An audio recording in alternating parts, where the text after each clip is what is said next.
Omwanya ogw'abeegi b'ishomero babanza kwemurika Honorable Irene Kauma yayakirwa mu nyishengero wa Rwampara. Also extend my heartfelt welcome to our chief guest, Madam Irene Kauma, the Senior Private Secretary to the First Lady of Uganda. Kinoni Girls Secondary School eriizooba baba nibasiima Mukama aho abaihire barikusiima n'abantu boona abatwire nibabakwatiraho. We got 50 in the O level.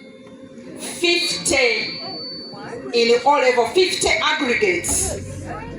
That is a third grade going to fourth grade.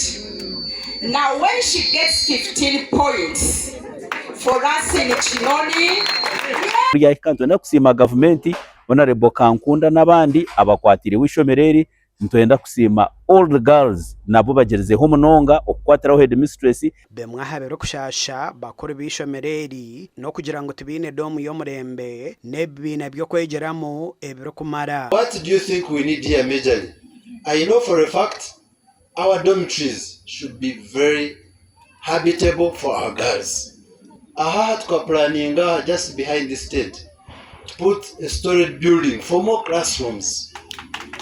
To say that I've had the challenges very well, the lack of dormitories, the insufficient space for the labs, the computer labs and the IT lab, and I want to pledge that I'm going to articulate these problems. Extend heartfelt appreciation to our teachers who have been the architects of our success. Gasha kwa Senyo Gideon